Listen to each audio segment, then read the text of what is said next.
Assalamualaikum warahmatullahi wabarakatuh. Ada sebuah peristiwa yang nyaris tidak pernah dibahas dan luput dari perhatian. Padahal dari peristiwa tersebut tergambar tentang bagaimana sangat luasnya pengampunan Nabi SAW, sekaligus bagaimana sangat kuatnya ikatan kaum Yahudi dengan para pemimpin mereka. Yang dilakukan Nabi tentu saja sebuah teladan, tetapi yang dilakukan si Yahudi dapat juga dijadikan teladan. Tetapi silahkan menilai dan mengambil kesimpulan sendiri. Karena bagaimanapun juga tergantung dari sisi mana kita melihatnya.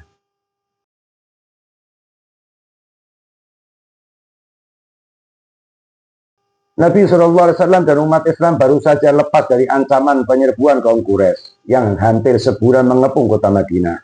Nabi pulang ke rumahnya untuk beristirahat, namun datang malaikat Jibril dan berkata, "Demi Allah, para malaikat belum meletakkan senjata dan mereka tidak kembali pulang, karena masih ada musuh.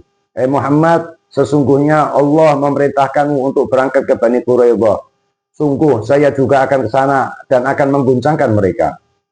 Siapa Bani Quraidah dan mengapa malaikat Jibril sampai akan ikut menyerbu mereka?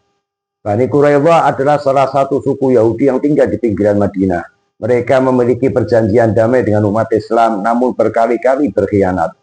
Terakhir adalah pengkhianatan mereka dengan turut serta bersama pasukan Quraisy menyerbu Madinah dalam perang Ahzab atau perang Khandaq.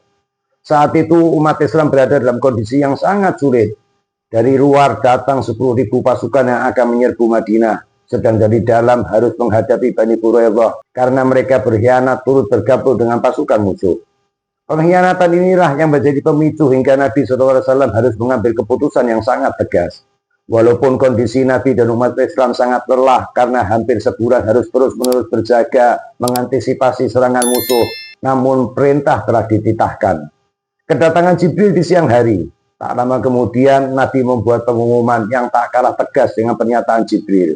Beliau SAW bersabda, "Siapa yang mendengar dan mengikuti perintah, maka jangan melaksanakan sholat asar kecuali di perkampungan Bani Quraidah." Siang itu juga terkumpul 3.000 pasukan yang langsung berangkat menuju perkampungan Bani Quraidah yang pada masa itu berlokasi sekitar 15 km dari Madinah. Nabi dan umat Islam mengepung benteng pertahanan Bani Quraidah sampai akhirnya mereka menyerah. Keputusan tegas diambil oleh sahabat Sa'ad bin Mu'adz radhiyallahu anhu yang disetujui oleh Nabi, bahwa karena pengkhianatan yang telah mereka lakukan, maka kaum pria dihukum mati, wanita anak-anak ditawan, dan harta mereka dirampas. Yang luput dari perhatian adalah pengampunan Nabi kepada beberapa orang dalam menjalankan keputusan tersebut. Satu di antaranya yang bernama Zubair. Siapa dia dan mengapa dimaafkan?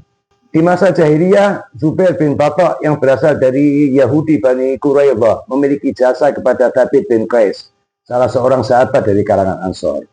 Pada perang yang terjadi sebelum masa Islam ini, Thabit tertawan lalu dibebaskan oleh Zubair. Untuk membalas jasa, maka Thabit menghadap Nabi SAW memohon agar Zubair dibebaskan dari hukuman mati. Nabi mengabulkan permohonannya, maka ia pun segera menyampaikan kepada Zubair berita gembira pembebasannya. Mendengar apa yang disampaikan Thabit, Zubair si Yahudi tadi berkata, "Orang tua bangka seperti saya ini tidak ada istri anak, apa gunanya hidup?" Memang dalam keputusan terhadap Bani Quraidah, kaum wanita dan anak-anak menjadi tawanan. Karena itu maka Thabit kembali menemui Nabi, memohon agar istri anak Zubair dibebaskan. Nabi kembali mengabulkan dan mempersyaratkan Thabit membebaskan istri dan anak dari Yahudi tadi. Namun setelah kabar gembira ini disampaikan kepada Zubair, ia berkata, "Hidup berkeluarga di Hijaz bila tak memiliki harta, untuk apa dibebaskan dari tawanan?" Ucapan si Yahudi ini mengisyaratkan, walaupun diri dan keluarganya dibebaskan, tetapi karena hartanya dirampas sama saja dengan akan membuatnya susah. Dengan kenyataan baik, sahabat Thabit untuk ketiga kalinya datang menemui Nabi dan memohon agar harta rampasan milik Zubair dikembalikan. Yang sangat istimewa sekaligus menjadi teladan, Nabi pun kembali mengabulkan permintaannya. Thabit dengan gembira kembali mendatangi Zubair dan menyampaikan bahwa Nabi telah mengembalikan seluruh hartanya. Pada mulanya Zubair si Yahudi gembira, tetapi tak lama kemudian ia menanyakan tentang nasib para pemimpin Yahudi. Mendengar bahwa mereka semua telah tewas, Zubair si Yahudi berkata, "Hei Thabit, saya minta kepadamu agar segera menyusulkanku kepada mereka." Demi Allah, tidak ada artinya hidup tanpa mereka semua. Saya tidak dapat bertahan hidup walaupun hanya sebentar sampai saya menyusul dan bertemu dengan para kekasih saya, para pemimpin saya.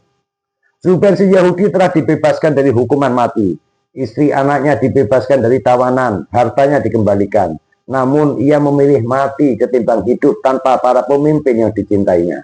Dan ini bukan hanya ucapan, karena tak lama setelah itu sesuai dengan permintaannya, ia menjalani eksekusi menyusul para pemimpin yang dicintainya.